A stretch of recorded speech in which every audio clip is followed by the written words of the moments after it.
Ready to restart after Brian Vickers bringing out the caution flag. It'll be Stremme and Blaney on the front row, Hornish and Reagan, Truex and Montoya, Rudeman and Allmendinger, McMurray and Marcus Ambrose the top 10. But Larry, 11 drivers elected to pit under this caution after only 13 laps into the race. Well, it was 11 or 12 cars pretty much in the back of the pack that had cars that were not driving good. They came to pit road. Some of them took tires, but I think the biggest thing was chassis adjustments. But I will say this, I'm sure what those teams plan on is not pitting at lap 20, but Darrell and I were just talking with the number of cautions that were running in this first 20. I don't anticipate the guys at the front coming to pit road when we do have that caution at lap 20. When I look at the track through the eyes of Digger here, that track, you can just look at it until it's got a ton of grip in it. And this tire is really sticking to the racetrack. The cars are fast and they're handling well and they're not wearing the tires out. On Thursday, Wrecked returns to speed when motorists wreak havoc in the heart of the Windy City. Only one company can bring Chicago back to life this season. Get hooked all over again. Wrecked, life in the crash lane. New season starts Thursday only on Speed. That was my passenger in the burnout contest. Yeah. Her husband, and she's one of the stars of Wrecked. Yeah, Mike, cool. If we don't have any more cautions, we're only going to have about 12 laps on our tires when we get to lap 20. So that's the reason I think those guys at the front, they're not going to give up that track position. I had a lot of fun doing the burnout. I'm not very good at it, though. I thought you did excellent. Well, thank you, Larry. Here's a look at it. I mean, that's pretty good right there. Oh, you're burning down the house. Look at that. I mean, this is the first chance I ever had to do this, and I was having a lot of fun. I got a little messed up over here, though. I couldn't see. I got all locked up in the smoke. Smoke. It's right about here you about got a sign. But see, right here, I come around, and I was done. My timer said, right here, she said, okay, that's 30 seconds, we're done. I said, well. No, you're in the grass. I know, but I was just driving back to my pits. That's your story, and you're sticking to it. I was just driving back to my pits. Now, Kyle Busch got 30 points because 3 judges gave him 10s. Montgomery and Gentry and Jimmy Spencer wouldn't give him any points at all because he knocked down all the barriers and hit everything but the lottery. It was quite the mess. But I didn't finish last. I just realized that. Great job, Dino. All right. It was exciting. It was. I love doing it. Last year you did. You know, I thought, boy, this is weird. I wouldn't be wanting to do that. But this year I was in it. That was a lot of fun. All right. Getting ready to restart. We will complete 16 laps this time by. Now you got to watch tire spin on these restarts because I think Blaney had a little problem with that last time. Stremme and Blaney. And Stremme gets out of the gate first again. And brings his teammate right with him. I think the race is going to be between those two Penske Dodges. But watch Blaney in a 66, see if he can get the run on the high side off too. Now here comes Truex in the 1 car. He wants 3rd place. I tell you, Larry, I've just been so impressed with those Penske cars, the power under the hood. They are really running. Matt? Mike, David Stremme looking to pull an Allmendinger, turn around your season and somewhat your career with a great win here in this night to transfer into the big show. Both Penske cars are on the tight side. David said his car was tight at both ends of the racetrack, but not as tight as what they're hearing from a lot of other teams scanning different radio channels. Guys, the car I'm watching, remember, we've only had 7 green laps. Look at that 26 car. Jamie McMurray on the high side. He started all the way back in about the 28th position. He's all the way up to 7th. And I like what he's doing, Larry. He's floating it in and letting that thing just eat, and then he just backing the gas and off the corner hard. I mean. Look at this pack. Montoya almost got into the back of Blaney, and that brought Montoya back to this pack. Now he's got to battle Rudeman and Reagan. Boy, I just saw a little smoke out left front of the 26. I don't know if he made contact with somebody or not, but we've already seen what that'll do. I think the 44 just snuck up on him on the inside down the front stretch. I think that's what happened.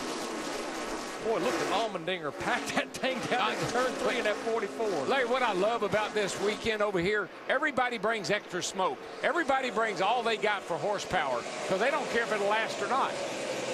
A lot of science projects out there. Yes, sir. Most of them under the hood. The Penske cars pulling away. It will all go for naught in another lap. The caution will be thrown. The competition yellow. And we'll take a little halftime break in this one. You know, Roger Penske's used to having his cars run up front 1-2. Especially in May. In May. You know, ever since that happened here on the front stretch, that 44 car of Allmendinger, he keeps sliding backwards. He's falling outside the top 10. All right, that's halfway, 20 laps. The field will cycle through the start-finish line here. And then as they hit the backstretch, we should see the caution. And there it is. Well, the competition yellow is out. Wasn't a lot of racing, but what there was great. Uh-oh. Dave Rudeman has had a little help. I know that the 26 and the 44 both have a little tire smoke. So you have Stremme the leader, Hornish second, Truex third, Blaney to fourth, Montoya fifth. Then Rudeman, Reagan, McMurray, Logano, and Allmendinger the top 10. Last year Brian Vickers was the leader after the first segment, but he's already in the garage tonight. These races over here this weekend, this first race and then the All-Star race later, you learn so much for next weekend.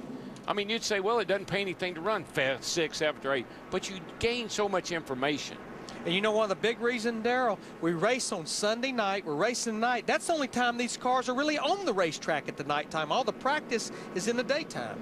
Yeah, for some of these drivers, this is a 40-lap test session for next week. But for a few at the front of the field, it's a chance to win $1 million.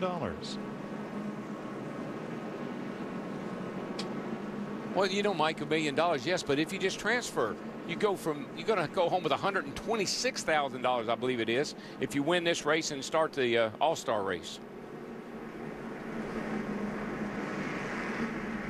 You know, talking about new tires, the 98 car, Paul Menard, pitted back on lap 13, restarted back in 20th, and just in those 4 to 5 laps, he moved up to 12th with that 98 car. Time for another racing question from Ask.com. How much money did the first All-Star champion take home? If you want the answer now, we'll tell you whose bank account to have a look at, or go to Ask.com, where NASCAR fans go to get answers. Ask.com, official search engine of NASCAR. All I can do is a lot. Yes, it was. Wasn't $1 million, but it was a lot of money. You know, the one thing we do need to remember is we had a lot of caution laps in that first 20, but these second 20, no matter what, it will be 20 green flag laps. Any concern, Larry, if there's a lot of yellows and if you don't stop for fuel? Oh, I think we're going to be okay on fuel. You know, okay. Certainly don't burn near as much fuel under caution. I don't think fuel is going to be an issue, but I think the debate will probably be from somewhere back about Casey Mears, Reed Sorensen, that's 13th, 14th, from there on back. Do I want to come get those fresh tires like Paul Menard did? I think for the guys up there in the top 7, 8, 9, 10, I think it's a no-brainer. I think you've got to stay out. Yeah, and Larry, if you're going to pass people, you need tires. But when you're up front like these guys, a 77 and 12, clean air, it's a no-brainer. Last year, after the first segment, Sam Hornish was in 5th place. Tonight, he is second to his teammate David Stremme. Now, pit road is open, and here comes Reagan and Logano, Reed Sorensen, Michael Waltrip, and everybody from Waltrip on back, it looks like. Dick? Logano's big problem is his windshield, Mike. He picked up a bunch of oil on it and had terrible trouble seeing. The windshield cover is now off. Logano has a clean windshield and 4 tires to help the chassis, which needed some help.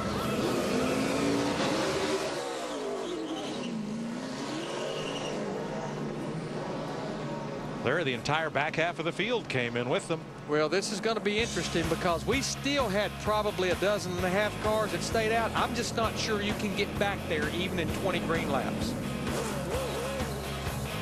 20 laps to go in the Sprint Showdown, and then Stock Car Racing's All-Star Night continues with the big dance.